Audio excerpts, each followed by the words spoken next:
श्रीशुकुवाच एवं गजेन्द्रमुपवर्णित निर्विशेषं ब्रह्मादयो विविधलिङ्गभेदाभिमाना नैते यदोपसश्रीपुर्निखिलात्मकत्वात् तत्राखिला मरमयो हरिराविरासेत्।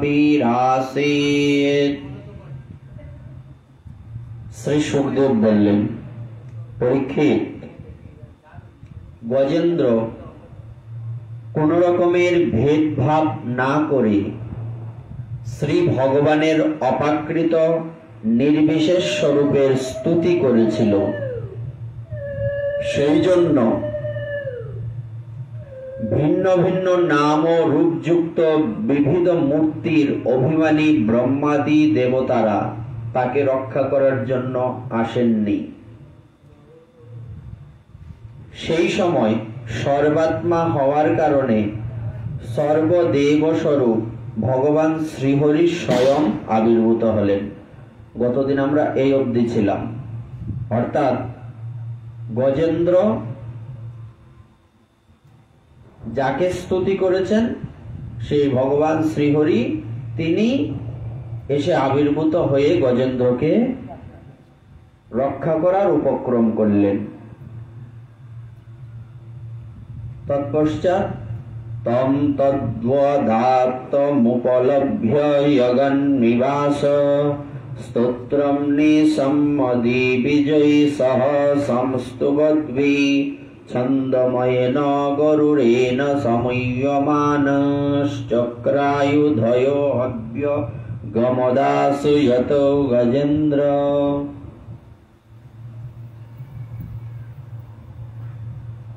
জগন্নিবাস শ্রীহরি গজেন্দ্রকে অত্যন্ত কাতর দেখলেন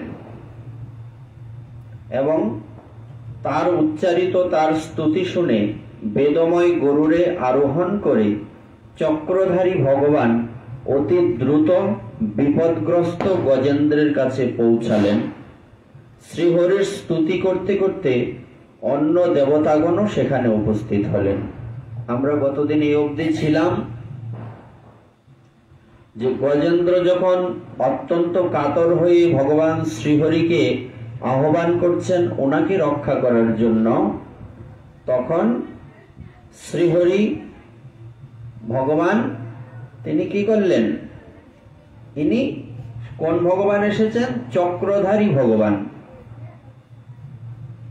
সেই চক্রধারী ভগবান অতি দ্রুত যখন গজেন্দ্র ভগবানকে ডাকতে লাগলেন এবং গজেন্দ্রের যখন ভগবত ভক্তি, ভগবান শ্রীহরির প্রতি একনিষ্ঠ ভক্তিটা প্রাবল্য লাভ করলো বা প্রবল হলো, তখন ভগবানের কর্ণ অবধি সেটা পৌঁছলো। আগে কি পৌঁছেনি? আগে পৌঁছেছে। উনি ওনার কর্ণে আবার কি না পৌঁছে, কিন্তু তিনি অপেক্ষা করছিলেন কখন গজেন্দ্র নিরপেক্ষ হবে। একটা শব্দ আমরা প্রায়শ শুনে থাকি, নিরপেক্ষ। নিরপেক্ষ মানে কি? নিরপেক্ষের দুটো অর্থ দাঁড়ায়। একটা হচ্ছে কোনো পক্ষে নাই, নিরপেক্ষ মানে কোনো পক্ষে নাই, মানে কি বলে সার্বজনীন, নিরপেক্ষ, কারো পক্ষে নাই। আরেকটা হচ্ছে নিরপেক্ষের আরেকটা অর্থ দাঁড়ায় কারো অপেক্ষা নেই। না, কারো অপেক্ষা নেই। নিরপেক্ষ, কারো অপেক্ষা নেই, একমাত্র কার অপেক্ষা? ভগবানের অপেক্ষা। নিরপেক্ষের এই দৃষ্টান্ত আসে। দৃষ্টান্তে কি আসে? অর্থ দাঁড়ায়। তো দৃষ্টান্তে কি আসে? দৃষ্টান্তে আসে হচ্ছে পদ্ম ফুলের দৃষ্টান্ত। পদ্মের জন্ম হচ্ছে কাদার মধ্যে। পঙ্কে জন্মে যে পঙ্কজ, কাদায়, জলের তলায় কাদা, এই জন্য কাদার আরেক নাম পঙ্ক। পঙ্ক শব্দের অর্থ কাদা। পঙ্কে জন্মে যে পঙ্কজ, আমরা ব্যাকরণে পড়ি না, এক কথায় প্রকাশ। তো পঙ্ক মানে কাদা, কাদায় যার জন্ম, বাস করে কোথায়? জলে জন্ম, মানে কাদায় জন্ম, বাস জলের উপরে, কিন্তু দৃষ্টি সূর্যের দিকে। কারো অপেক্ষা আছে? এটা হচ্ছে নিরপেক্ষের দৃষ্টান্ত। কারো অপেক্ষা নাই। কত সুন্দর না? জন্ম কোথায়? কাদার মধ্যে। বাস কোথায়? থাকে কোথায়? জলের মধ্যে। দৃষ্টি কোথায়? না জলে না কাদায়। কোথায়? সূর্যের দিকে। সূর্যদেব প্রকটিত হলেন, পদ্ম প্রস্ফুটিত হলো। সূর্যদেব অপ্রকট হলেন, পদ্ম কি হয়ে গেল? একদম সেটা মজে গেল, বা পদ্মটা নিমিলিত হয়ে গেল। তো এই হচ্ছে নিরপেক্ষের দৃষ্টান্ত। আরেকটা নিরপেক্ষ বলা যায়, যেমন সূর্যমুখী ফুল। সূর্য দিকে ঘুরে, ঘুরে না, তার দিকে দৃষ্টি নেই, আর কোনো দিকে দৃষ্টি নেই। এগুলি দৃষ্টান্ত আসে। তাই এখানে নিরপেক্ষের কথা বলতে গিয়ে মহাজনগণ বলছেন কামিহি প্যারি যিনি। যেমন কামী ব্যক্তি, তার কোন রমণের প্রতি, বা কামী একটা ব্যক্তি, সে খুব কামী, খুব, আমরা যাকে ভালোবাসা বলি, তথাকথিত যে ভালোবাসার নাম দিই আমরা, একজন কামী ব্যক্তির কামিনীর প্রতি, কামিনী মানে রমণী, মেয়ে, তার প্রতি যেমন আসক্তি, যদিও শাস্ত্র বললেন ভগবানের ভক্তিটা এই পৃথিবীর কারোর সাথে মেলানো যাবে না, কিন্তু বোঝাতে হবে কিভাবে? আমরা তো এই জগতের মানুষ, তা আমরা যেহেতু এই জগতের, আমাদেরকে বোঝাতে গেলে এই জগতের কথা বলেই বোঝাতে হবে। কামী ব্যক্তির কামিনীর প্রতি যেমন লালসা, তোমার প্রতি যাতে আমার এমন লালসা হয়।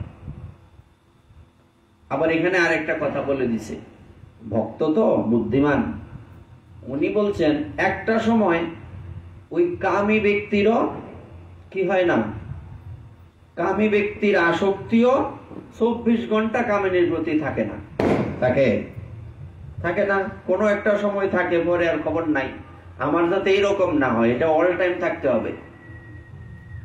চাইতে কম চাইবো কেন? ভালোবাসাটা, আকর্ষণটা তোমার প্রতি আমার একদম স্থায়ী ভাবে 24 ঘন্টায় যাতে তোমার প্রতি আমার এরকম লালসা থাকে, ভালোবাসা থাকে। হ্যাঁ, মানে তাহলে সহজ হয়ে গেল বুঝতে। হ্যাঁ, এই জন্য বলছে কামিহি প্যারি যিনি। এরকম এখানে ভগবান অপেক্ষা করছিলেন কেন, আসছিলেন না কেন? কারণ গজেন্দ্রের কামনা, তাকে পাওয়ার লালসা, তাকে দর্শনের লালসা, বিপদ থেকে মুক্তির জন্য নিরপেক্ষভাবে কারো অপেক্ষা না করে তার দিকে তাকেই একমাত্র ডাকা, এটা কিন্তু গজেন্দ্র হচ্ছিল না।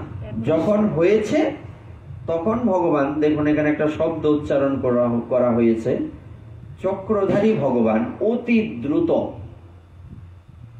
1000 বছর যুদ্ধ হলো, অতি দ্রুত এসেছিলেন?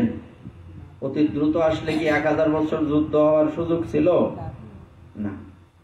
আসলে বিষয়টা গজেন্দ্রের দিকে, গজেন্দ্রকে দেখে আমাদের একটা শিক্ষার বিষয় রয়েছে। একটা কথা বলে, গাধা জল খায় কিন্তু পরিষ্কার জল খায় না, খোলা জল খায়। তেমনি আমরাও ভগবানকে ডাকি, সময় মতো ডাকি না, অসময়ে ডাকি।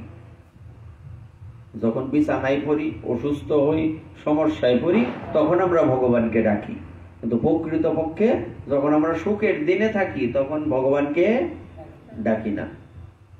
এই জন্য ভক্ত সবসময় প্রার্থনা করেন যে প্রভু, আমার সুখের দরকার নেই, যে সুখ পেলে তোমাকে ভুলে যেতে হয়, সেই সুখ দিয়ে আমি করবোটা কি? এর থেকে দুঃখই ভালো। যে সুখ পেলে তোমার থেকে আমাকে দূরে যেতে হয়, তোমাকে ভুলে যেতে হয়, আসলে সুখে লোক ভগবানকে ভুলে যায়, তাতে কোনো সন্দেহ নেই। সেই সুখের দরকার নেই। দুঃখ আসুক, বারবার দুঃখ আসুক, প্রচন্ড প্রবল দুঃখ আসুক, যত দুঃখ আসবে তত বেশি কি হবে? ভগবানের প্রতি ভালোবাসা বেড়ে যাবে, ভগবানের প্রতি আসক্তি বেড়ে যাবে, অর্থাৎ বিপরীত হয়ে যাবে। দুঃখ না, সংসার দুঃখময়, সংসারের মধ্যে অশান্তি অশান্তি, আর কত অশান্তি ভোগ করব না প্রভু, এই অশান্তির থেকে, এই অশান্তির মধ্যে আর আমি নেই, আমি এইবার থেকে কি তোমাকে ভজবো, তোমাকে ডাকবো, আর কাউকে আমার দরকার নেই। কিন্তু দুঃখজনক হয় কি, যখন বিপদে পড়ি তখন কি করি আমরা, ভগবানকে ডাকি, যখন বিপদ শেষ তখন আর ভগবানকে ডাকা হয় না। এইটার থেকে আমাদের বেরিয়ে আসতে হবে। আমাদের টার্গেট থাকতে হবে ওই যে 24 ঘন্টার মধ্যে, 24 ঘন্টায় 365 দিনের মধ্যে 365 দিনেই যতদিন আমি জীবিত থাকি, যত বৎসর, তত বৎসরই যাতে আমার কামী ব্যক্তির কামিনীর প্রতি যেমন লালসা থাকে এইরকম থাকে, এইটার মধ্যে যাতে কোনো গ্যাপ না পড়ে। ওই লেপের তলে, কম্বলের তলে ঘুমানির চিন্তাটা বলছিলাম না, এই গ্যাপটা যাতে না পড়ে, এই জন্য একে বলে নিরবচ্ছিন্ন। তাই অতি দ্রুত গজেন্দ্র কখন এলেন, আরে ভগবান বিষ্ণু কখন এলেন, যখন গজেন্দ্র সম্পূর্ণরূপে ভগবানের চরণে শরণ গ্রহণ করলেন। যখন ভগবান শ্রীহরি সেখানে এলেন, তখন ভগবান শ্রীহরির স্তুতি করতে করতে অন্যান্য দেবতাগণ সেখানে এসে উপস্থিত হলেন। এটাতে আমরা কি পাই না, যেখানে ভগবান আছেন সেখানে দেবতাগণ থাকবেন, তাতে কোনো সন্দেহ নেই। কিন্তু এখান থেকে একটা বিশেষ শিক্ষা কি আমরা পেতে পারি না? যে কিরকম শিক্ষা? কান টানলে ভগবান যেখানে চলে আসছেন, এখানে অন্যান্য দেবতাদের তো কথাই নেই, ওনারা তো আসবেনই, তাই না? সব দেবতাগণ সেখানে এসে উপস্থিত হলেন। এখান থেকে তাহলে আমরা আর কি শিক্ষা লাভ করলাম? যেমন বৃক্ষের গোড়ায় জল দিলে পুরো বৃক্ষ সন্তুষ্ট থাকে, থাকে কিনা? আলাদা করে পাতায় ডালে জল দিতে হয় না। তেমনি যদি আমরা অনাদিরাদি গোবিন্দ সর্বকারণ কারণম, সেই অনাদিরাদি গোবিন্দকে যদি আমরা আরাধনা করি, তাকে যদি ভজি, তার যদি সেবা করি, অটোমেটিক্যালি সকলের সেবা হয়ে যায়। এখন বলা হলো, তা আমি গোবিন্দের আরাধনাও করলাম, সবারই আরাধনা করলাম, হ্যাঁ, তাতে সমস্যা কোথায়? আমার সময় আছে, আমি করলাম। তখন আরেকটা দ্বিতীয় দৃষ্টান্ত দিলেন যে হ্যাঁ, এটারও একটা দৃষ্টান্ত রয়েছে। কিরকম? যেমন উদরকে খাবার দিলে সারা শরীর সন্তুষ্ট, পেটে যদি খাবার যায় সারা শরীর সন্তুষ্ট। অন্যান্য শরীরের অন্যান্য অঙ্গগুলিকে আলাদা করে খাবার দিতে হয় কি? হয় না। যদি দেওয়া হয়, কানের মধ্যে ডাল তরকারি রসা কানের মধ্যে দেও, চোখের মধ্যে চোখ কান নাকের মধ্যে নাকের মধ্যে ঢুকাও, কেমন লাগবে? তেমনি তুমি যদি সকলের ভজন করতে চাও, ওইরকম অশান্তি হবে। ভজন সকলের করা যায় না, সকলকে সম্মান করা যায়। শ্বশুর বাসুর অনেক হইতে পারে, স্বামী অনেক হইতে পারে না। দৃষ্টান্ত কি? এর থেকে সহজ দৃষ্টান্ত আর নাই। স্বামী কয়জন? একজন। শ্বশুর বাসুর অনেক, দেবর শ্বশুর বাসুর অনেক আছে। স্বামী তো স্বামী হয় না। তো আমি আশ্রয় নেব কার চরণে? ভগবানের চরণে। আর অন্যান্য দেবতাগণকেও আমি সম্মান করব, শ্রদ্ধা করব। মিলল তো? এই জন্য এখানে কি এই কথাটা কোথা থেকে এসছে? যখন ভগবান শ্রীহরি সেখানে উপস্থিত হলেন, তখন ভগবান শ্রীহরি আসার সাথে সাথেই সমস্ত দেবতাগণ সেখানে এসে ওনার পিছনে উপস্থিত হলেন। কেন উপস্থিত হলেন? স্তুতি করতে করতে। দেবতাগণ যার স্তুতি করেন তিনি হলেন ভগবান শ্রীহরি। আচ্ছা, আমরা একটু এদিকে তাকাই, কথা না বলে। পরে প্রশ্ন করলে তো উত্তর দিতে পারতাম না। হ্যাঁ, উত্তর দিতে হবে। আমার পাঠ অন্য কারোর সাথে তুলনা করবা না। আমি প্রশ্ন করি পাঠের মধ্যে, নতুন সিস্টেম বাইর করছি এবারে। এবার নতুন আরম্ভ হয়েছে, এটি আগে করছি, আগে মাঝে মধ্যে করতাম, এখন অল টাইম করি। এখন কেন? এটা হচ্ছে আমরা একে অপরকে ঝালিয়ে নিচ্ছি। কি বলে, যেমন দার মধ্যে জংকার পড়লে, বরিশা ধরলে এটারে কি করতে হয়? ধার দেওয়ার লাগে। তা আমরাও ধার দিতাছি একে অপরকে। ভগবানের কথা বারবার বারবার বেশি বেশি শ্রবণ করলে কি হয়, আমাদের হৃদয়ের মধ্যে যে ভগবানের ভক্তির যে ধার, মানে মায়াকে কাটার যে ধার, মায়াকে তো, মায়ার বন্ধন তো কাটতে হবে, কাটতে গেলে তো একটা দা লাগবে না, একটা কিছু কাটারি লাগবে, তো এই ছুরি টুরি লাগবে। এটার ধারটা কি? এইটার ধার হচ্ছে ভগবানের কথা। মায়ার দড়িটা কাটতে যে আমার ভিতরের দাটাকে, ছুরিটাকে বা কাটারিটাকে ধার দিতে হবে, ওই ধারটা হচ্ছে ভগবানের কথা। আর এই ভগবানের কথা আমরা যখন একে অপরের সাথে বিনিময় করব, ভালোবাসা কি একজনে হয়? তালি কি একাতে বাজে? ভালোবাসা করতে গেলেও দুইজন লাগে। তেমনি বিনিময় কি? আদান প্রদান। ব্যবসা দিয়া বই রইছ বাজারে, বাড়ির সবাই ব্যবসা করে, ব্যবসা দিয়া বই রইছে, কোনো খরিদ্দার নাই, বইয়ে মশা মাছি মারতেছে, সংসার চলবো? হ্যাঁ, তার মানে বিনিময় যেখানে নাই এইখানে সমস্যা, বিনিময় থাকতে হবে। হ্যাঁ, তো এরকম। এই জন্য আমরা একে অপরের সাথে কথা বললে কি হবে, কথাগুলি যখন বিনিময় হবে, যেমন সবচেয়ে ক্লাসে একটা বিশেষ শিক্ষার ব্যবস্থা হচ্ছে যখন বোর্ড থাকে ক্লাসের মধ্যে, যেমন বলো তো এটার অর্থ কি, একজনে বলছে এমো, আচ্ছা লিখলাম, আরেকজন বলো, তুমি বলো, হ্যাঁ আরেকটা বলছে। তো এইরকম 7-8 জন যদি 7-8টা কথা বলে, আমি একটা জানতাম, এখন কয়টা শিখছি? এইটা কেমন ব্যবস্থা, সুন্দর কিনা? আমার কখনো কখনো এরকম মনে হয় যে ভাগবত পাঠ হচ্ছে, যেটা আলোচনা হবে, এটা তো আগের থেকে সেটিং করা থাকে না? তো সেটিং করা থাকলে ওই সেটিং এর জায়গায় পিছনে একটা ইয়ে থাকবে, এই কি বলে, প্রজেক্টরের মাধ্যমে ব্যবস্থা থাকবে। পাঠ হচ্ছে, যে জায়গার আলোচনাটা হচ্ছে ওই জায়গাটা প্রজেক্টরের মাধ্যমে ওখানে দেখানো হবে। এরকম একটা ব্যবস্থা থাকা উচিত ভাগবতে। তাইলে একবারে যারা, যেমন আমি আলোচনা করি রাধা কুণ্ডের, এইবার রাধা কুণ্ডটা এখানে, ওখান থেকে একজন ওখানে বসে থাকবে, মোবাইলের মাধ্যমে, কম্পিউটারের মাধ্যমে এটা প্রজেক্টরে এখানে দেখানো হবে, এই যে এটা হচ্ছে রাধা কুণ্ড, বৃন্দাবনটাকে কিরকম, ময়ূরগুলি কিরকম থাকে। আমরা শুধু এটা বলি, বললে মানে বললে যতটুকু অনুভব হয়, দেখলে আরো বেশি অনুভব হয়। আমার মাঝে মধ্যে মনে হয় এরকম একটা ব্যবস্থা থাকা উচিত। হয়তো একটা সময় হতেও পারে, কারণ দিন দিন মানুষ আপডেট হচ্ছে, আরো আপডেট হবে। একটা সময় মানুষ খালি গলায়, সাধুগণ ভাগবতকারগণ কথা বলতেন খালি গলায়, এখন কি খালি গলায় বলে? আর এখন আগে শুধু কথা, মানে এবার কথার সাথে কীর্তনও যুক্ত হয়েছে, মিউজিক যুক্ত হয়েছে।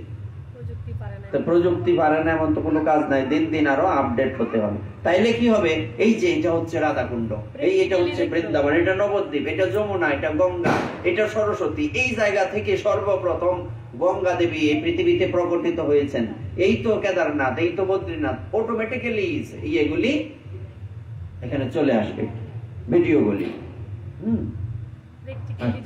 হ্যাঁ, এরপর যেটা বলছিলাম, তাহলে দেবতাগণ সেখানে কেন চলে এলেন? ভগবানের স্তুতি করার জন্য।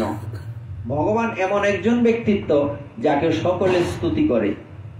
মানুষ তো দূরের কথা, দেবদেবীগণ, মুনি ঋষিগণ, সর্বত্যাগীগণ রাধারানী কথা বলছিলেন। কে বলছেন? কাকে বলছিলেন? উদ্ধবকে। উদ্ধব যখন বললেন যে যতক্ষণ পর্যন্ত আমি আপনার কাছে এসেছি ততক্ষণ পর্যন্ত আমি শুধু গোবিন্দের নিন্দাই শুনে যাচ্ছি, সে এত খারাপ, সে এই করছে, সে সেই করছে, এতক্ষণ পর্যন্ত যে আমি এলাম, এই কথা ছাড়া তো অন্য কথা আপনি বলেন না। সে যে এত দুষ্ট, তার কথা বাদ দিয়ে দিন। কথাটা বোঝা গেল? উদ্ধবের কথাটা কিন্তু যুক্তিযুক্ত, যে এত খারাপ তার কথা বলেন কেন, নতুন কথা বলেন। তখন রাধারানী বলছেন, শুনো, আমরা এই জায়গাতেই মরছি, যে কেন তাকে আমরা ছাড়তে পারলেও তার কথা ছাড়তে পারি না, কারণ তার কথা ছাড়লে বাঁচতে পারবো না। তো না বাঁচলাম থাকার কি দরকার, মরে যান। বলছে মরছি না কেন জানো? এটারও কারণ আছে। বলছে এটা কি কারণ? কারণ হচ্ছে, ধরো কোনো বাড়িতে এই আগুন লেগে গেল, আমরা ওইটা বলছিলাম। আগুন লাগলে প্রথম কাজ কি? জল ঢালা। জল ঢালা আমরা বলছিলাম। আগুন লাগলে প্রথম কাজ কি? কোন বাড়িতে আগুন লাগলো প্রথম কাজ কি? হ্যাঁ,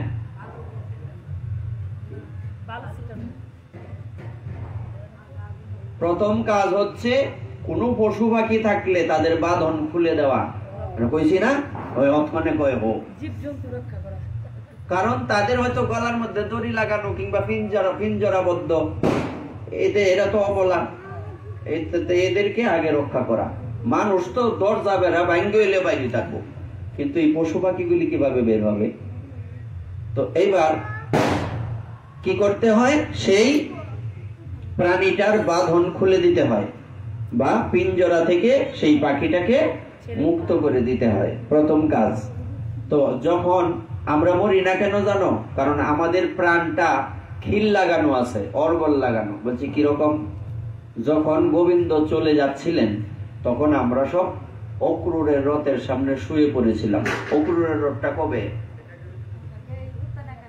পরের একাদশী না, উত্তান একাদশীতে। হ্যাঁ, অক্রূরের রথের সামনে শুয়ে পড়েছিলাম। তখন অক্রূর ভেবেছেন যে আমি রথ চালাইতে থাকি, এরা এমনিতেই কতক্ষণ শুয়ে থাকবো, আবেগ কি আর বেশিক্ষণ চলে? যখন দেখবো রথ কাছাকাছি এই পড়ছে, এমনি দূর যাইবো গা। গোবিন্দ উনি তো জানেন যে না, এরা তো কোনোদিনই যাবে না, আমাকে নামতে হবে। রথ থামিয়ে উনি নামলেন। নামার পর গিয়ে বলছেন, দেখো আমার কিছু কর্তব্য আছে তো ওখানে, তাই ওখানে যেতে হচ্ছে। আবার আসিব, ফিরে আবার আসবো, তোমরা থাকো, তোমরা চিন্তা করো না।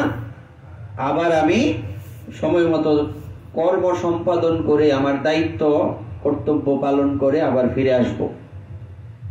এই কথা বলে উনি চলে গেলেন। এখন এটা হচ্ছে খিল লাগানো, একটা অর্গল লাগানো। আমার দেহটা হচ্ছে একটা খাঁচা, এই খাঁচার মধ্যে আত্মারূপী পাখিটা বসে আছে, তাই না?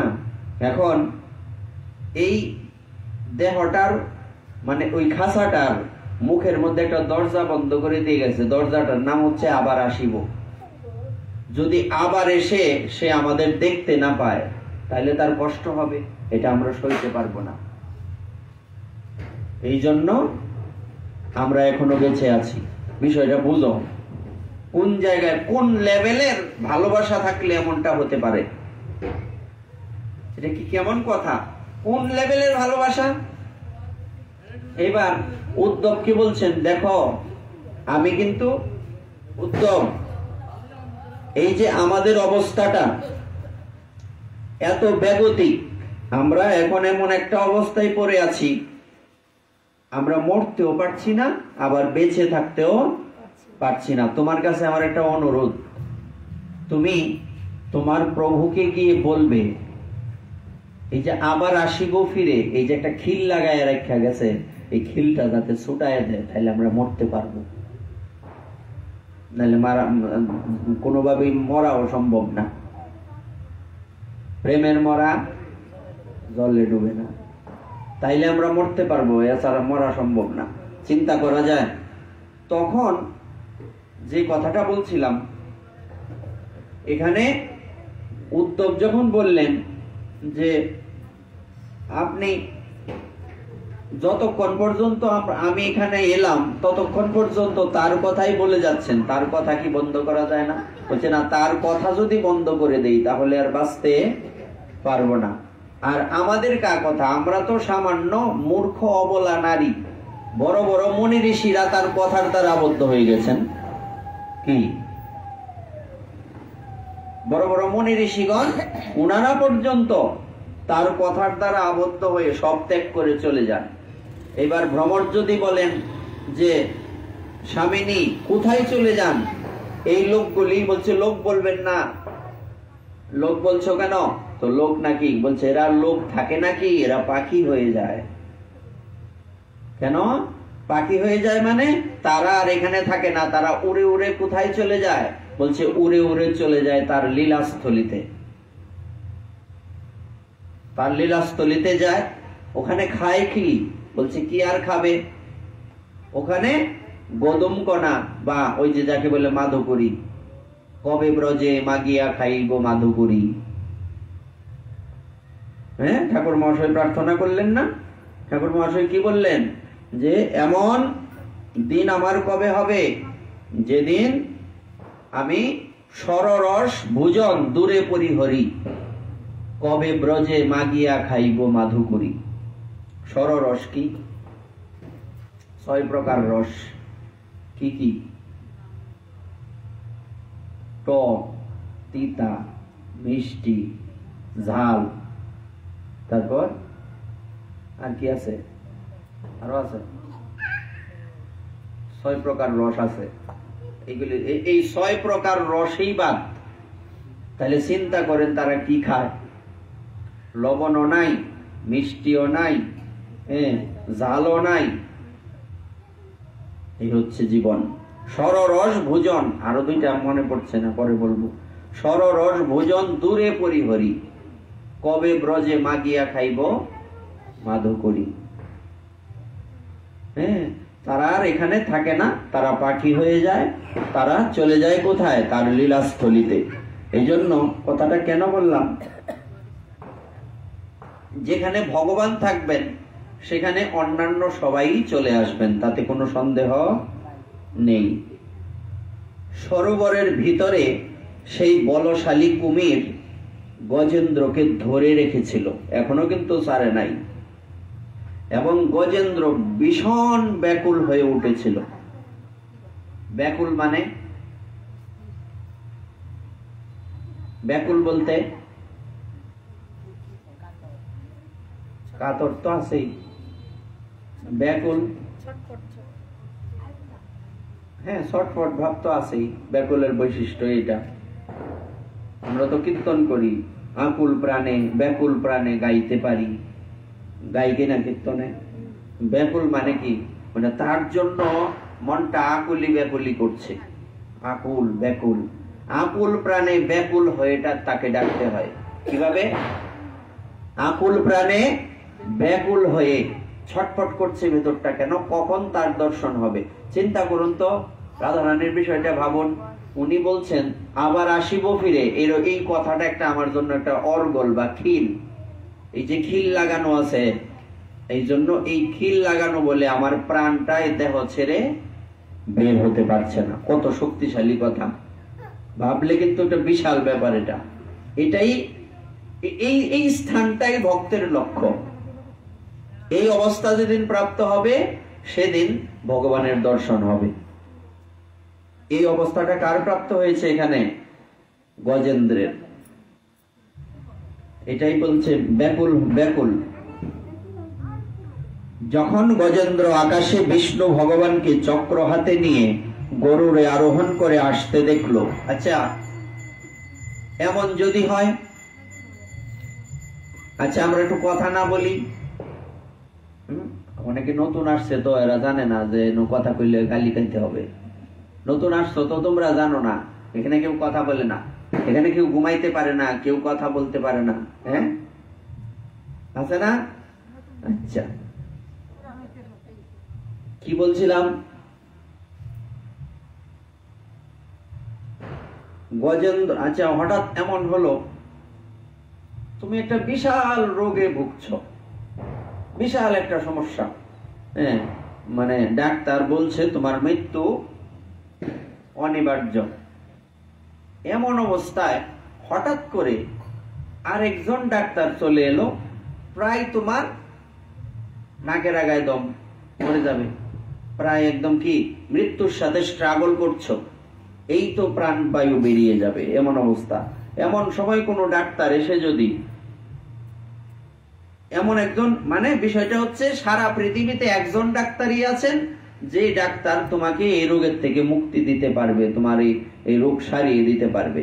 এমন সময় যদি তুমি তোমার চোখের সামনে ওই ডাক্তারকে দেখো, কেমন লাগবে? নিজেকে ভাবো ওই জায়গায়। কথাটা বোঝা গেছে তো? মানে সারা বাংলাদেশে একজন ডাক্তারই আছে তোমার এই ক্রিটিক্যাল অপারেশনটা করতে পারে। টিভিতে দেখো না, ছবির মধ্যে দেখা, সিনেমার মধ্যে, বিদেশ থেকে ডাক্তার আনে, প্রায় মারা যাইতেছে, এই মূল্য, এমন সময় ডাক্তার এসে বাঁচাই দেয়। হয় কিনা এরকম সিনেমাতে এইরকম ধরো ব্যবস্থা হয়েছে, তখন তুমি এই ডাক্তারকে তোমার কাছে কি মনে হবে, কেমন মনে হবে? ভগবানই মনে হবে। তো ভগবান মনে হবে, তখন তোমার পরিস্থিতিটা কি, তাকে তুমি কোন দৃষ্টিতে দেখছো? ভগবান তো আমরা অনেক ভাবে, আমরা সবসময় ভগবানকে চিনি, জানি, ডাকি, ভজি কম বেশি। হ্যাঁ, তো এই অবস্থায় তার দিকে দৃষ্টিটা কেমন থাকবে? গজেন্দ্রের দৃষ্টিটা ভগবানের দিকে এমনই ছিল, কারণ তার তো দ্বিতীয় কোনো অপশন নেই বাঁচার। কারণ উনি নিজে ভাবছিলেন যে আমি নিজেকে বাঁচাতে পারছি না, আমার আত্মীয় পরিজন আমাকে বাঁচাতে পারছে না, কোনোভাবেই কোনো সম্ভব না আমার বাঁচা, তা আমাকে কে বাঁচাতে পারবেন? যার কেউ নাই। এই কথা আমরা বলি কিন্তু বুঝি তো, আমরা ভগবানের প্রতি কিন্তু আশ্রয় করি না। যার কেউ নাই তার ভগবান আছেন, এই কথা বাস্তব, কিন্তু আমরা কি ভগবানকে এই রকম ভাবে ডাকতে পারি? ডাকি না। এই জন্য বলছে কৃষ্ণ প্রাপ্তির দুটি কথা। কৃষ্ণকে প্রাপ্ত হতে গেলে দুটো বিষয় জানতে হবে। কৃষ্ণ প্রাপ্তির দুটো কথা রামকৃষ্ণ পরমহংসদেবের বাণী, আকুলতা আর ব্যাকুলতা। কি কি? আকুলতা আর ব্যাকুলতা। তো এইবার সেই গজেন্দ্র ভাবছে যে অবশেষে আমার কাঙ্ক্ষিত লক্ষ্য উপস্থিত হয়েছেন, আমি তার কাছে যেতে পারি না, তিনি তো আমার কাছে এসেছেন। আমরা কি ভগবানকে ডাকতে পারি বা ডেকে তাকে আনা কি সম্ভব? উনি যদি ইচ্ছে করেন তাহলে আসতে পারবেন। আগেই বলছিলাম, কখন একটা লোক আরেকটা লোকের প্রতি ডিপেন্ড করে, ভরসা করে। ডিপেন্ড মানে আমি আরেকজনের প্রতি নির্ভরশীল, ডিপেন্ড মানে নির্ভরশীল। কখন নির্ভরশীল থাকে বা কখন আরেকজনের আশা করে? আশা মানুষ কখন করে? আশার জন্ম কোথার থেকে? অভাব থেকে নাকি? এখন যদি তোমার অভাবেই না থাকে, সবই তোমার আছে, তার কি আশা করবা? তাই না? তো এখন ইনার তো কোনো কাউকে প্রয়োজন নাই। ভগবানের কি এই পৃথিবীর কাউকে প্রয়োজন আছে? প্রয়োজন নাই। সুতরাং ইনার তো অভাব নাই। কেউ ডাকলো, উনার মন চাইলে আইব, মন না চাইলে না আইব, উনার কি ফায়দা? কথা তো এইরকমই। হ্যাঁ, উনার মন চাইলে আসবেন, উনি মন না চাইলে না আসবেন। তো আমরা ডেকে ভগবানকে পাবো এই আশা যাতে আমরা না করি, তাহলে কি ডাকবো না? আরে না ডাকলে হবে কিভাবে? ভগবানকে ডাকছে বলেই তো গজেন্দ্রের কাছে ভগবান আসছেন। ডাকবো, কিন্তু এই অহংকারটা যাতে আমাদের না থাকে, না আমি ভজন করে ভগবানকে পাবো। বিষয়টা কি? আমি ভগবানকে ভজন করে পাবো, এই বিষয়টা আমাদের হৃদয় থেকে ডিলিট করে দিতে হবে, মুছে দিতে হবে। ভগবানকে ভজে পাওয়া যায় না। ভগবান যদি নিজ গুণে আসেন, এই জন্য কথায় বলে যে কি, নিজ গুণে কৃপা করো অধমতারণ। এটার অর্থ কি? নিজ গুণে কৃপা কি মানে আমার কোনো গুণ নাই। ভক্ত বলছেন, প্রভু আমার তো কোনো গুণ নাই, তুমি তোমার গুণে, পদে আছে না, কোন গুণে তোমাকে পাবো? আমার এমন কি গুণ আছে যে তোমাকে পেতে পারি? আর পৃথিবীর মধ্যে এত গুণী ব্যক্তি আছে, এত গুণী ব্যক্তির মধ্যে আমি একটা নির্গুণী ব্যক্তি, আমার কোনো গুণ নাই, আমার দিকে তোমার দৃষ্টি কেন পড়বে? কেন পড়বে?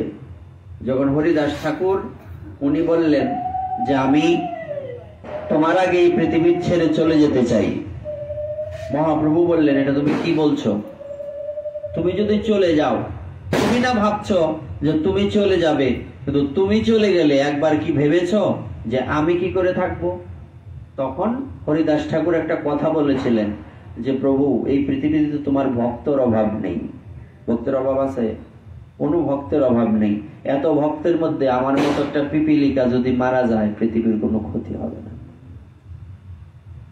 নিজেকে যদি এরকম ভাবতে পারো, আপনাকে হীন জ্ঞান অযোগ্যতা বুদ্ধি, ইহাতেই প্রেম ইহাতেই সর্বসিদ্ধি। কথাটা একবার অনেক বড়, কিন্তু কথাটা যে তোমার এত ভক্তের মধ্য থেকে আমার মতো একটা পিপিলিকা মারা গেলে পৃথিবীর কোনো ক্ষতি হবে না। এটাই বাস্তব। আমাদের এই জায়গাটায় গিয়ে দাঁড়াতে হবে যে আমি তোমাকে ভোজে পাবো, ডেকে আনবো, আমার এই গুণ নাই। স্যালেন্ডার মানে কি? আত্মসমর্পণ জিনিসটা কি? এটাই আত্মসমর্পণ। ওই যে আগে এক হাতে ডাকলেন, পরে দেখলেন যে না সম্ভব না, পরে দুই হাত তুললেন দ্রৌপদী। তেমনি ভক্ত এরকম দু হাত তুলে ডাকা মানে কি? আমরা তো এমনি তাই হরিবল বললে এমনি তো হাত তুলি, হ্যাঁ হরিবল বললে হাত তুলি, কিন্তু হাত তোলার যে মাহাত্ম্যটা কি, এই বিষয়টা তো আমাদের অনুভব করতে হবে। কি বুঝে হাত তুললাম? সবার দেখা দেখি না। আমি কেন হাত তুলবো না? আমি এমনও তো হতে পারে যে আমার দুইটা হাতেই রইলো না, অ্যাক্সিডেন্ট রইলো, আমার দুইটা হাতেই কাটা পড়লো। তো কোনোদিন কি আমি দু হাত তুলে ভগবানকে ডাকতে পারবো? কোনোদিন সম্ভব?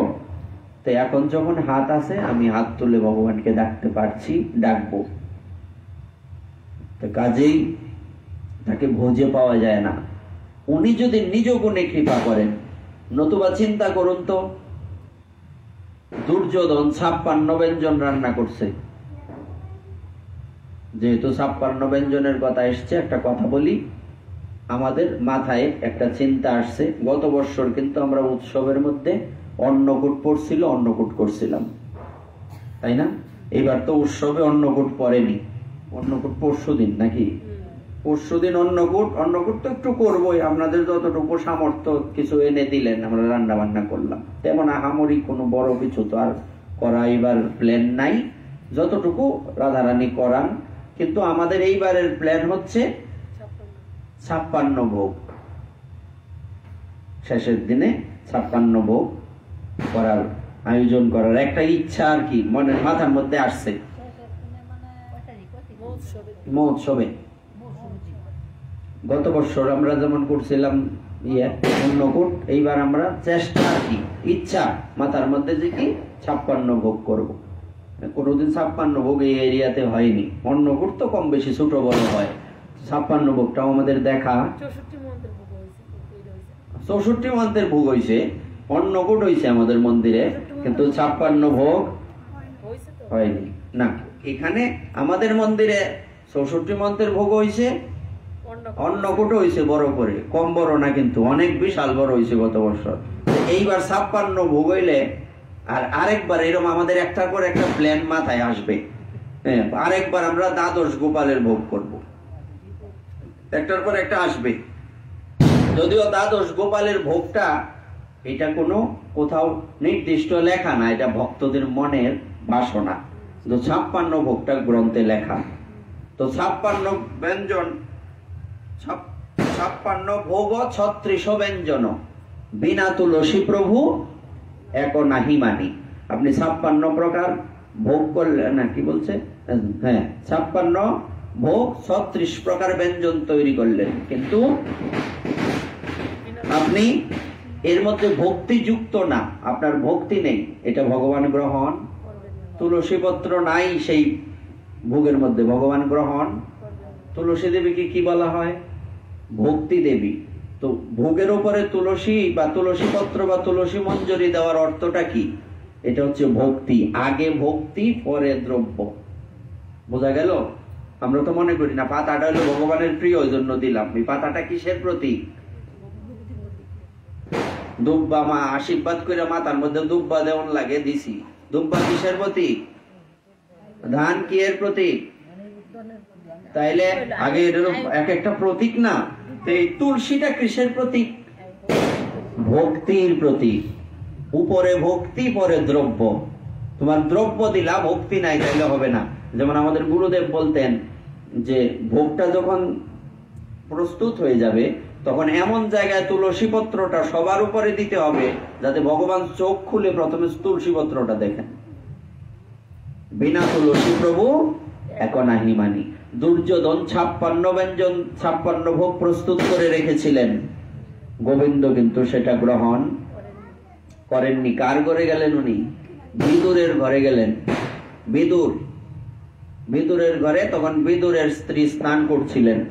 এই স্নানরত অবস্থায় চতুর্দিকে হল্লা চিল্লা হচ্ছে, এই কৃষ্ণ এসছে, কৃষ্ণ, ভগবান এসছেন, ভগবান। এটা বিশাল ব্যাপার না?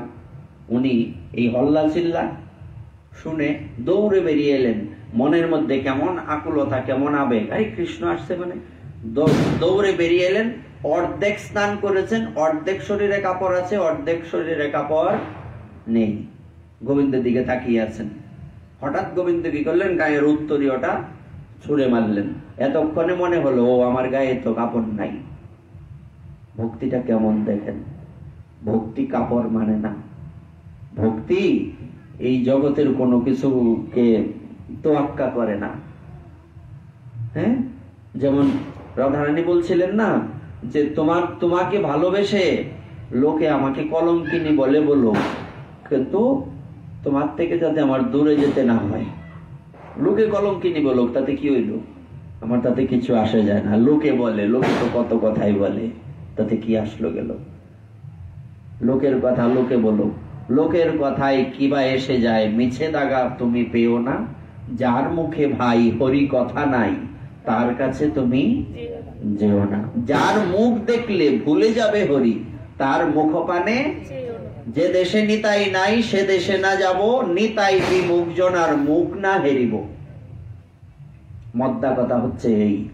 উনি বেরিয়ে এলেন, হঠাৎ মনে পড়লো, তো এবার বলছে, আরে কাকিমা, তুমি দৌড়ে বেরিয়ে এসছো, তুমি একটু যাও ভিজা কাপড় বদলায় আসো। উনি তাড়াতাড়ি এবার ভিজা কাপড় বদলে এলেন। আসার পর চিন্তা করলেন, আচ্ছা ধরো এখন তো এটা তোমরা বুঝবা না, তোমাদের ঘরে অনেক কিছুই থাকে, তোমরা গরিব না কেউ, ভগবান ভালোই রাখছে, আরো ভালো রাখো, এটা না। তোমরা কেউ গরিব না, আমরা কেউ গরিব। তোমরার কথা বাদ দাও, আমরা কি গরিব? আমরাও তো গরিব না। আমাদের ঘরে কিছুর অভাব আছে? বাবার ভান্ডারে বাবা কৃপাতে করে রাখছে, প্রত্যেক জিনিসের অভাব নাই। তো হঠাৎ করে এমন একটা পরিস্থিতি, আগের দিনটা চিন্তা করো তো, মানুষের কত অভাব ছিল। এই অভাবের মধ্যে হঠাৎ করে কিছুই ঘরে নাই, ভগবান যদি তোমার দরজায় দাঁড়ায়, তোমার কেমন লাগবে? তুমি চিন্তা করবা, হাই রে কপাল, হ্যাঁ, আমি না গরিব, ভগবান তো গরিব না, আমার না কিছু নাই, আমি ভিখারি, উনি তো রাজার সন্তান, তো আমি তাকে কিছু দিতে পারবো না, এর থেকে দুঃখজনক আর কিছু। বিদুর রাজার মন্ত্রী হলে কি হবে? উনি কিন্তু রাজ্যের কোনো কিছু গ্রহণ করতেন না, এটা মাথায় রাখতে হবে। আমরা সবাই জানি যে পিতামহ ভীষ্ম, আচার্য দ্রোণ, তাদের সকলেরই মৃত্যু হয়েছিল কুরুক্ষেত্রের রণাঙ্গনে, কিন্তু বিদুর মন্ত্রী হওয়া সত্ত্বেও তার কেন শাস্তি হয়নি? আমরা সবাই জানি যে ভরা রাজসভার মধ্যে দ্রৌপদীর যখন বস্ত্র হরণ হচ্ছিল, সেখানে যারা যারা ছিলেন সবার শাস্তি হয়েছিল, বিদুরের হয়নি কেন? এই বিদুর ধৃতরাষ্ট্রের কোনো অন্ন গ্রহণ করতেন না। উনি মন্ত্রী ছিলেন, উনি ধৃতরাষ্ট্রের অন্ন গ্রহণ করতেন না। প্রতিদিন লোকের দরজার সামনে গিয়ে দাঁড়াতেন, ভিক্ষা করে ভগবানের সেবা দিতেন। মন্ত্রী, মন্ত্রী কাকে বলে চিন্তা করা যায়? তো ওনার ঘরে আর কি থাকবে? বলতে পারেন বিদুর হচ্ছে মহামন্ত্রী, তাহার ঘরে কিসের অভাব? এসব কেমন কথা? হ্যাঁ, এইটা হচ্ছে আসল কারণ। কারণ দুষ্ট ব্যক্তির অন্ন গ্রহণ করতে, পিতামহ ভীষ্ম দুষ্ট ব্যক্তির অন্ন গ্রহণ করেছেন, গুরুদেব দ্রোণাচার্য দুষ্ট ব্যক্তির অন্ন গ্রহণ করেছেন, তাদের কুরুক্ষেত্রের যুদ্ধে মৃত্যু হয়েছে, বিদুরের হয় নাই। বিদুর যুদ্ধের সময় ছিলেনও না, উনি তীর্থ করতে চলে গিয়েছিলেন। এখানে থেকে কি লাভ? আর কত অশান্তি ভোগ করব। আর এই বিদুর এরকম কেন হয়েছিলেন আপনারা জানেন? হ্যাঁ, বিদুর ছিলেন কে? বিদুর আসলে যমরাজ। যমরাজ আমরা চিনি না সবাই? যমরাজ কোন দেশের রাজা? নরকের রাজা যমরাজ।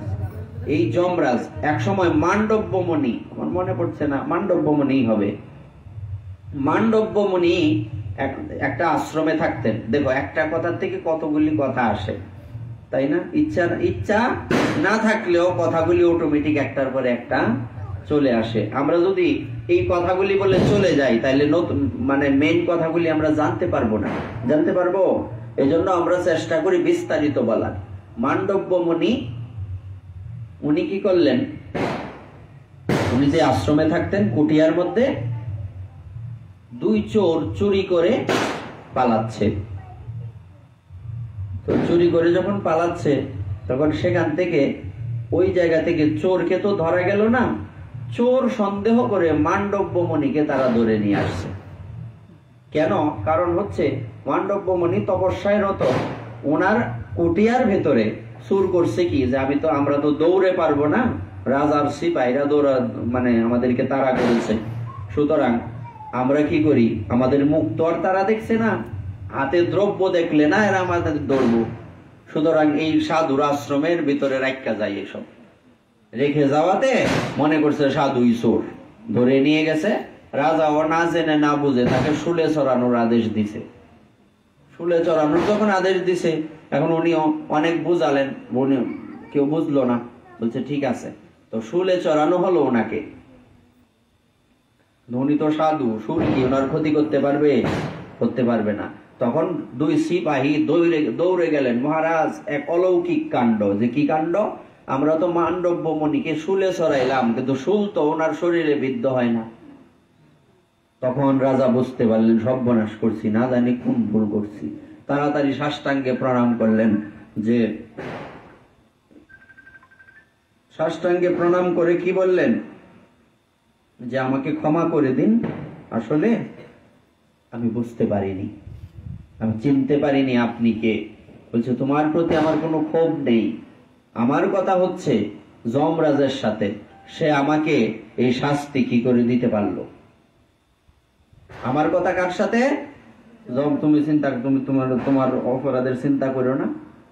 উনি চলে গেলেন, সাক্ষাৎ যমরাজের কাছে গিয়ে বলছে তোমার এই সাহস কে দিছে, তুমি আমার শুলে চড়ানোর ব্যবস্থা করছো পৃথিবীতে। কি বুঝলাম সাধুর শক্তি কিরকম। যমরাজ ভয় পাচ্ছেন, থরথর করে কাঁপছেন। বলছেন দেখুন আপনি কোনো এক সময় একটা সুই দিয়া একটা কোনো পোকাকে বিদ্ধ করেছিলেন, তখন এই জন্য আপনাকে শুলে চড়ানোর ব্যবস্থা করা হয়েছে। বলছে তখন আমি ছোট ছিলাম, আমি কি সময় বুঝতাম তুমি আমাকে লঘু পাপে গুরুদণ্ড কিভাবে দাও, তোমার এই সাহস কে দিল? এই জন্য আমি তোমাকে অভিশাপ দিলাম, তুমি দাসীর গর্ভে জন্মগ্রহণ করবা। কথাটা বোঝা যাচ্ছে? তুমি দাসীর ঘরে জন্মগ্রহণ করবে, এবং তুমি কি, তোমার এখানে কি কাজ? সবার শাস্তি বিধান করো, তো ওখানে তুমি সকলের মানে ন্যায় বিচার করতে করতে হাঁপিয়ে যাবে। বিদুরের ক্যারেক্টারটা দেখবেন মহাভারতে, সে কতবার ন্যায় বিচার করতে যায়, এটা বোঝায় ওটা বোঝায়, তার কথা কেউ শুনে? তুমি হাঁপিয়ে যাবে, তখন তুমি বুঝবে যে তুমি এই লঘু পাপে গুরুদণ্ড দিয়েছ আমাকে, কিছু করার নাই। এই সেই বিদুর। বিদুর সামান্য ব্যক্তি না, বিদুর। হ্যাঁ, সেই বিদুরের স্ত্রী, উনি চিন্তা করলেন আমার ঘরে ভগবান এসছেন, ওনাকে কি সেবা দেব, আমার ঘরে তো কিছুই নেই। উনি তখন কি করলেন, খুঁজে দেখলেন, দেখি তো কিছু তো একটা আছে। দেখা গেল 2-3 দিন ধরে ঘরের মধ্যে যে কলা পড়ে থাকে, প্রায় পচে গেল এরকম কলা, এই কলাগুলি নিয়ে আসছে, কিছু তো দিতে হয় না। ভগবানকে বসিয়ে চোখ দিয়ে জল পড়ে কেন? জল পড়ছে এই কারণেই উনি ভাবছেন আমার ঘরে ভগবান আসছে আর আমি কত অভাগিনী, তাকে কিছু দিতে, আর আমার ঘরেই উনি আসবেন কেন? কত কত ভক্ত ঘর আছে, কত কত দ্রব্য পড়ে আছে ঘরে ঘরে, এই কাঙালিনীর ঘরে ভগবান এসে উপস্থিত হয়েছে। আচ্ছা কি আর করা। উনি কি করলেন, এত আনন্দ পেয়েছেন যে এত বড় বড় ভক্ত থাকতে আমার মতো ছোট্ট একটা ক্ষুদ্র একটা কাঙালিনীর ঘরে উনি উপস্থিত হয়েছেন। উনি তখন কি করলেন, এই আবেগে, এই ভালোবাসায়, এই প্রেমে কলাগুলি ফেলাই দিয়া ছোলাগুলি গোবিন্দের মুখে তুলে দিচ্ছেন। কলার খোসা, বাকলগুলি গোবিন্দের মুখে দিচ্ছেন, কলাগুলি ফেলে দিচ্ছেন। মানে খেয়াল নাই মুখে যে কি দিচ্ছেন, মানে দিক বিদিক জ্ঞান শূন্য হয়ে গেছেন ভালোবাসায়, প্রেমে। এটাই হচ্ছে ভালোবাসার বিশেষ বৈশিষ্ট্য। এমন সময় বিদুর এসে হাজির। এ কোনো কথা? মানুষ কলা খায় না বাকল খায়? কলা খায়, তো তুমি কেন কলা বাকল দিচ্ছ? ও আমি বুঝতে পারিনি, সরো আমি দিচ্ছি। তখন বিদুর কি করলেন? বিদুর তখন কলাগুলি গোবিন্দের মুখে দিচ্ছেন, বাকলগুলি ফেলে দিচ্ছেন। এমত অবস্থায় গোবিন্দ বলছেন, কাকা একটা কথা বলবো, কিছু মনে করবে না তো? বলছে, না না বলো। না, বলছি কি, কাকিমার বাকলে যে স্বাদ, কলার মধ্যে তো এই স্বাদ নাই। তাহলে এটা দিয়ে আমরা কি বুঝলাম? ভগবান দ্রব্য গ্রহণ করেন না, ভগবান ভক্তিটা, ভালোবাসাটা গ্রহণ করেন। তার মানে বিদুরের কি ভালোবাসা নাই, ভক্তি নাই? আছে, কিন্তু এই জায়গায় তো বিদুরের স্ত্রীর স্পেশালিটি। বিদুরের কিন্তু মাথার মধ্যে, মানে এখন উনি সজ্ঞানে আছেন, কিন্তু বিদুরের স্ত্রী সজ্ঞানে নাই। অজ্ঞান কেন হয়েছেন? এই জগতের বিষয়ে মায়ায় পড়ে অজ্ঞান হননি। বিদুরের স্ত্রী অজ্ঞান হয়েছেন ভগবানের ভালোবাসায়। বিদুরের স্ত্রী অজ্ঞান হয়েছেন ভগবানের প্রতি তার ভালোবাসায়। এটা এই জায়গাতে দুজনেই সমান, দুজনেই ভক্ত। একদম একাদশে বৃহস্পতি, দুয়ে দুয়ে চার মিলছে, একদম রাত জোটক। কিন্তু এই জায়গাতে বিদুরের স্ত্রীর স্পেশালিটি, বিশেষত্ব। এইবার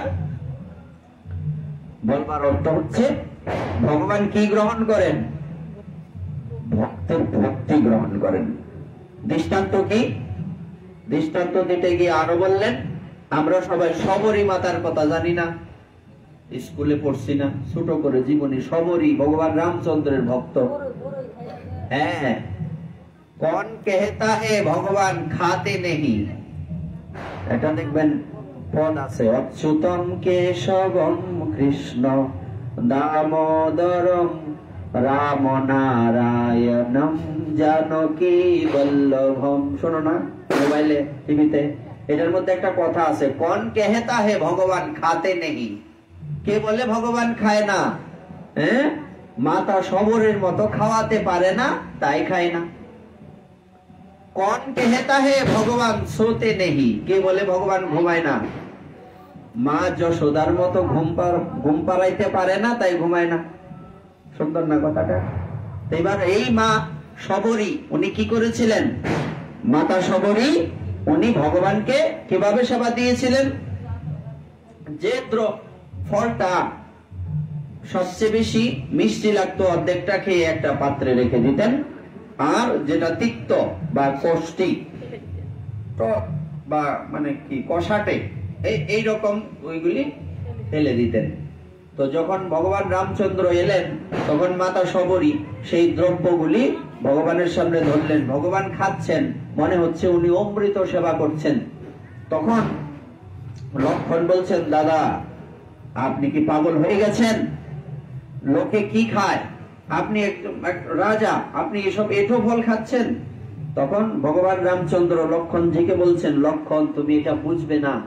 লক্ষণ বুঝেন, আসলে আমাদেরকে শিক্ষা দিচ্ছেন আর কি। লক্ষণজি বুঝেন, তারপরেও ভগবান রামচন্দ্র বলছেন, তুমি এটা বুঝবে না। মাতা শবরীর এঁঠো ফল খেয়ে আমি যে আনন্দ পাচ্ছি, সেই আনন্দ লক্ষ্মী দেবীর হাতে বৈকুণ্ঠে খেয়েও পাই না। তাহলে ভগবান যে লোভী না, ভগবান যে আমার আপনার দ্রব্যের কাঙাল না, এটা তো স্পষ্ট বাস্তব, এর থেকে বড় কিছু হয় না। তো এইবার সেই গজেন্দ্র তাকিয়ে আছেন কোথায়? কার দিকে? ভগবানের দিকে তাকিয়ে আছেন। কার মতো? শবরীর মতো। কার মতো? সেই বিদুরের পত্নীর মতো তাকিয়ে আছেন, যে তাহলে অবশেষে ভগবান আমার কথা শুনতে পেয়েছেন, এই ভেবে উনি তাকিয়ে আছেন। এখন কি ভাবছেন ইনি? তারপর দেখুন, যখন গজেন্দ্র আকাশে বিষ্ণু ভগবানকে চক্র হাতে গরুরে আরোহণ করতে আসতে দেখলো, তখন সে একটা পদ্মকে সরে করে উপরে উঠিয়ে খুব কাতর স্বরে বলল, হে নারায়ণ, হে জগৎগুরু ভগবান, আপনাকে প্রণাম। উনি বললেন, কাতর স্বর কেন? গজেন্দ্র ভাবছে যে আমি একটা সামান্য পশু, যদি মানুষ হতাম, দুইটা হাত থাকতো, হাত দিয়ে ভগবানের চরণে, পদ্ম তো জলের মধ্যেই আছে, যেই জলের মধ্যে সে কুমিরের সাথে যুদ্ধ করছে সেই জলে তো পদ্ম আছে। আমরা প্রথম দিন বলছিলাম কি কি আছে জলের মধ্যে, মনে আছে তো? প্রথম দিন আমরা ছিলাম না গজেন্দ্র মোক্ষণ লীলা। দেখো, যদি আমরা ধরে ধরে ধরে ধরে কথা বলি তাহলে কিন্তু বিষয়টা ভালো করে বোঝা যায়। একদিনে যদি শেষ করে দিতাম বুঝতাম কিছু না। এবার সেই গজেন্দ্র সেখান থেকে একটা পদ্ম ফুল কি দিয়ে তুললেন? সুর দিয়ে। উনি ভাবছেন আমি যদি মানুষ হতাম, ভগবানকে অনেক দ্রব্য দিয়ে তার সেবা করতাম। আমি যদি একটা মনুষ্য শরীর পেতাম, প্রভু তোমার কত সেবা করতাম। দেখো, আমরা যখন মাতৃগর্ভে থাকি, এত যন্ত্রণা ভোগ করি, এটা সবচেয়ে বড় নরক মাতৃগর্ভের মধ্যে। সেই অবস্থায় ভগবানকে কাতর স্বরে ডাকতে থাকি। ভগবান সেই আকুলতা শুনে আমাদের কাছে আসেন। সপ্তম মাসে ভগবানের সাথে দেখা হয়। তখন ভগবানের কাছে প্রার্থনা জানিয়েছিলাম, প্রভু এই নরক থেকে আমাকে উদ্ধার করো, পৃথিবীতে গিয়ে তোমাকে ভজবো। কিন্তু যখন পৃথিবীতে এলাম তাকে ভুলে গেলাম, ভজা হলো না। তাকে ভুলে গিয়েছি কিনা? সত্যি তো তাকে ভুলে গিয়েছি। আমরা অকৃতজ্ঞ, সত্যি। এত বড় অকৃতজ্ঞ জাতি পৃথিবীতে নাই। আমরা পড়ি মানুষ নাকি, মানব জাতি নাকি সর্বশ্রেষ্ঠ জাতি, নাকি সর্বশ্রেষ্ঠ প্রাণী হচ্ছে মানুষ। আমি বলি সবচেয়ে নিকৃষ্ট প্রাণী হইলাম আমরা। প্রাণীদের মধ্যে কৃতজ্ঞতা বোধ রয়েছে, কিন্তু মানুষের মধ্যে কৃতজ্ঞতা বোধ নাই। মানে একটু এদিক সেদিক হলেই নিজের চোখ উল্টে ফেলে। যে পাতে খায় সেই পাত কানা করে চলে আসে, ফুটো করে চলে আসে। এই হচ্ছে মানুষের বৈশিষ্ট্য। আর সেই হাতি বলছে, আমি যদি মানুষ হতাম আমি তাহলে তোমাকে অনেক সেবা করতে পারতাম। আমার তো সেই সেবার মতো পরিস্থিতিও নাই। প্রভু, তাও তো তোমাকে কিছু দিতে হয়। কেউ বাড়িতে আসলে যদি কিছু নাও থাকে, মিষ্টি কথা হলেও তো বলতে হয়। কি বলছে? বাড়িতে অতিথি আসলে যদি তোমার ঘরে কিছু নাও থাকে, এক গ্লাস জল হলেও দিতে হয়। যদি জলও না দিতে পারো, মিষ্টি কথা বলতে হয়। আমি তো পারছি না, আরেকদিন যদি আসেন, জানি আমি অপরাধী, কিছু দিতে পারছি না। বলছে না না না, ঠিক আছে। সে সন্তুষ্ট কিনা? ব্যক্তিটা সন্তুষ্ট কিনা? অতিথি।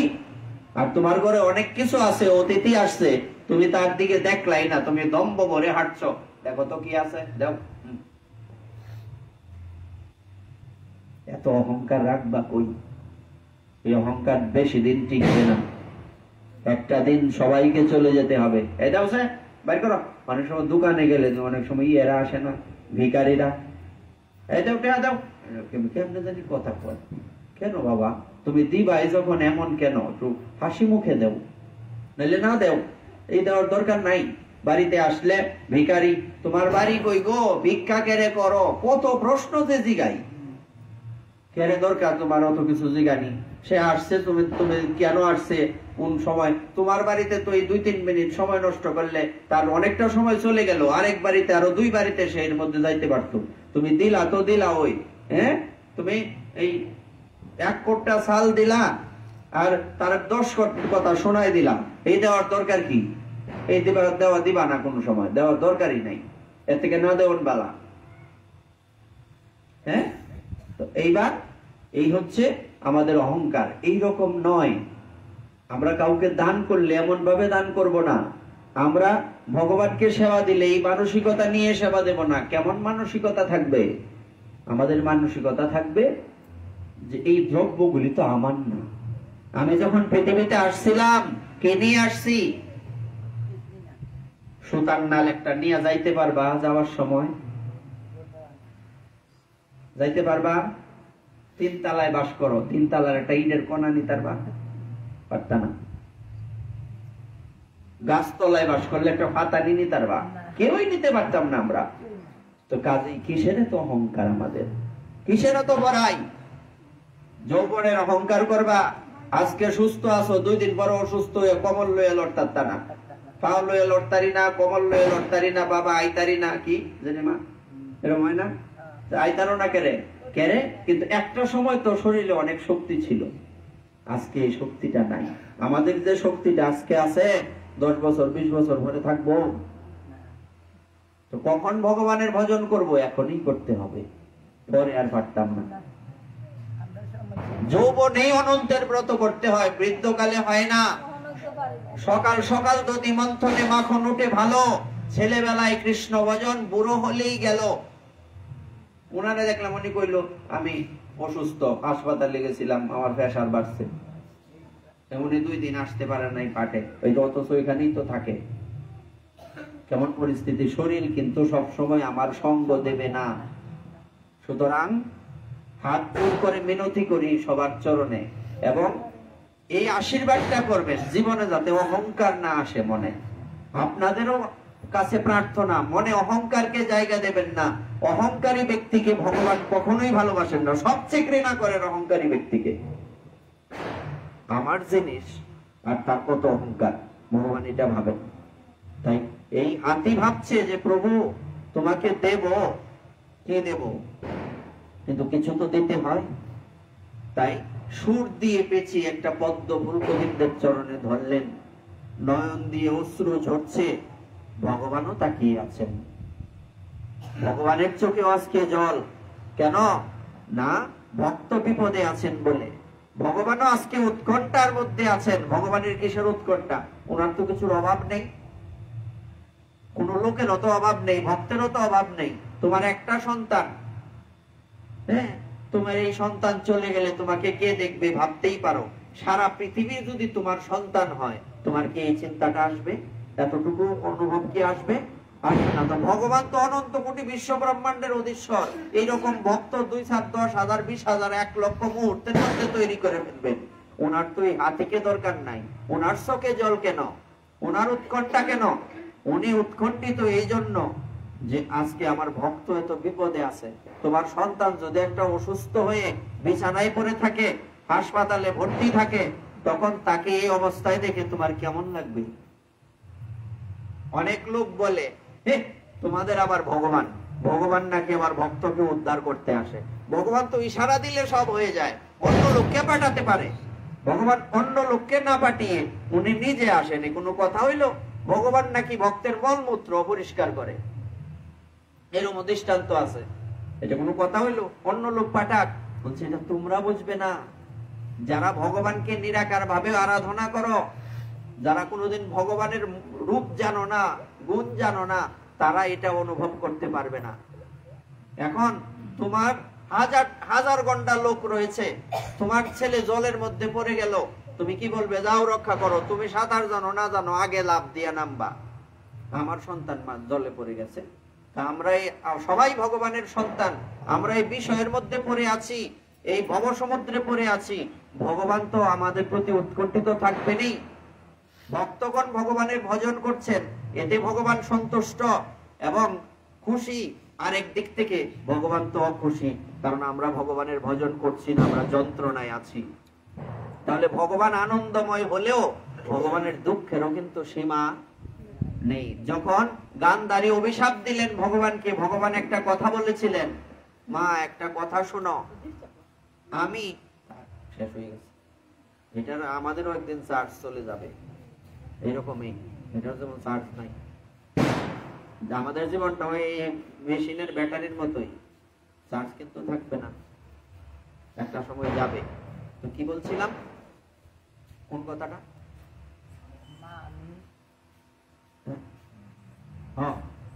গান্ধারী দেবীকে বলছেন, মা আসলে এই যে তুমি বলছো তোমার 100 পুত্রের মানে মৃত্যু হয়েছে, আমি থেকেও তাদের কেন রক্ষা করলাম না?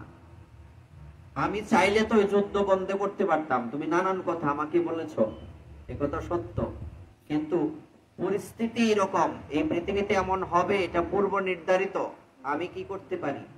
এক, আর দ্বিতীয়ত এখানে পাণ্ডবদের জয়ে আমি যেমন উল্লসিত, তোমার সন্তানদের মৃত্যুতে আমি দুঃখিত, কারণ এরা তোমার সন্তান নয়, আমারই সন্তান। এরা তো আজকে তোমার সন্তান এই জন্মে, কিন্তু এরা তো জন্ম জন্মান্তর আমার সন্তান। আমি দুঃখী, আমি সুখী নই। ভগবান একটা ভগবানের আনন্দময় রূপ, আর একটা ভগবানের দুঃখজনক দুঃখময় রূপ। কেন? ভগবানও দুঃখী, কেন আমরা যন্ত্রণায় আছি, ভগবান আনন্দে নাই। তো সেই ভগবান আজকে উৎকণ্ঠিত যে আমার ভক্ত আমাকে ডাকছে, এত দুঃখ ভোগ করছে, ঠিক আছে বাবা আর না, তোমার এখনই শান্তি দিতাছি। হয় কিনা এরকম? অনেক সময় এরকম হয় যে ধরো তোমার সন্তানের হাত কেটে গেল, সেলাই করা হচ্ছে, ডাক্তার সেলাই করছেন, তুমি তাকে ধরে বসে আছো, মাথাটা অন্যদিকে ঘুরিয়ে, সে কাঁদছে, তার থেকে যন্ত্রণাটা তোমার বেশি হচ্ছে। সে তোমার সন্তান, কেন বেশি হচ্ছে? বারবার বলছো বাবা আরেকটু সহ্য করো। নিজের জায়গায় ভগবানকে ভাবো তো।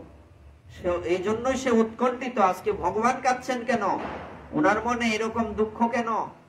একদিক থেকে সুখ, আর একদিক থেকে দুঃখ। সুখ কেন? এখনই, আর বেশিক্ষণ নাই, তুমি এখনই তোমাকে আমি মুক্তি দেব, আর বেশিক্ষণ নাই। এজন্য সুখী। দুঃখী কেন? এই ভক্তের দুঃখ দেখে। আর একটু সহ্য করো, এটাই বাস্তব। আর তুমি কয়জনের মা বাবা? ভগবান তো আমাদের সবার মা বাবা।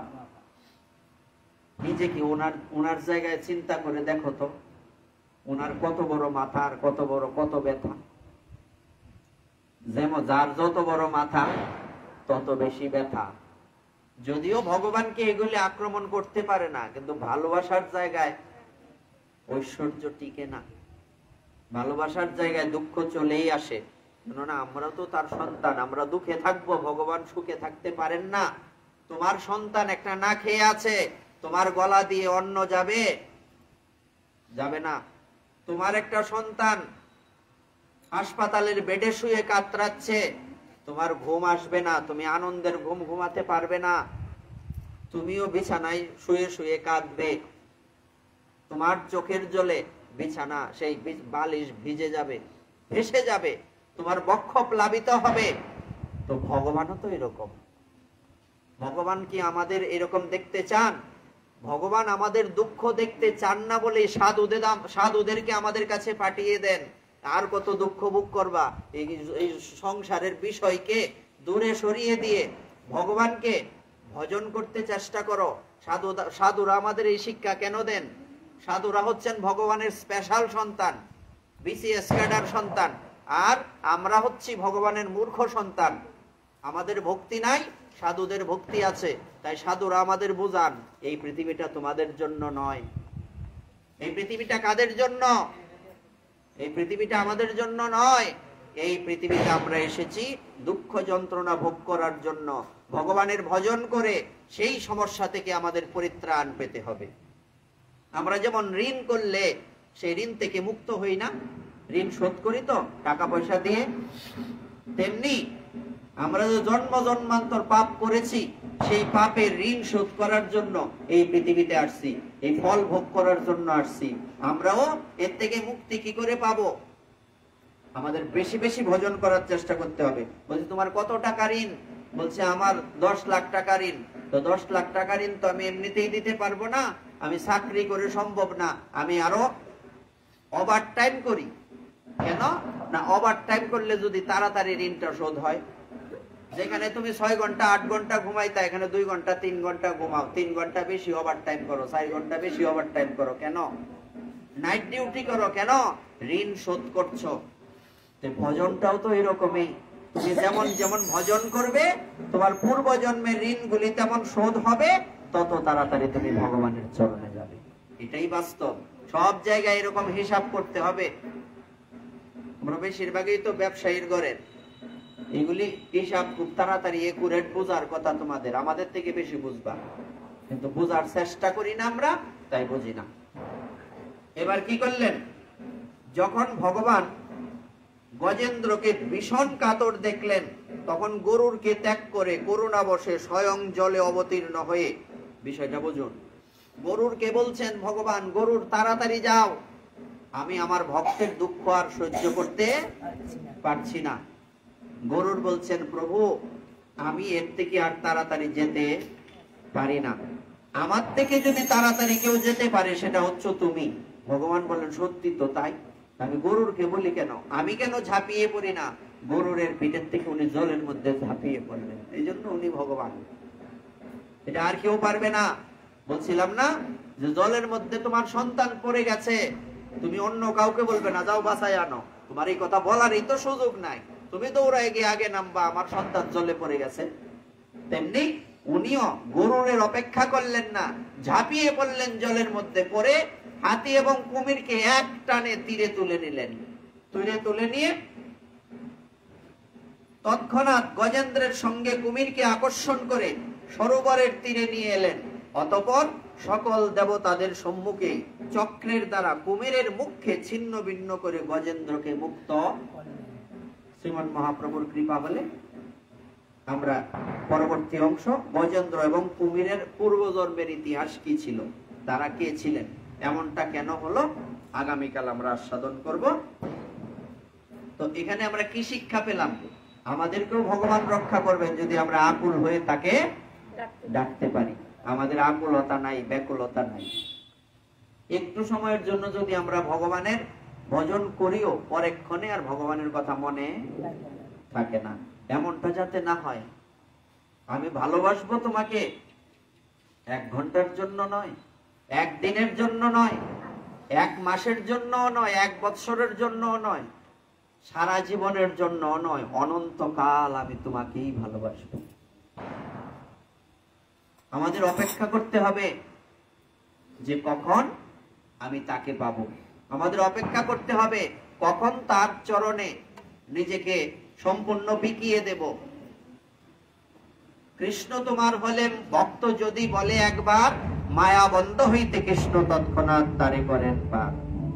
তো আমাদেরকেও ভগবান কৃপা করবেন যদি আমরা ভগবানের কথা মেনে চলি, তাকে ডাকি, তাকে ভজি।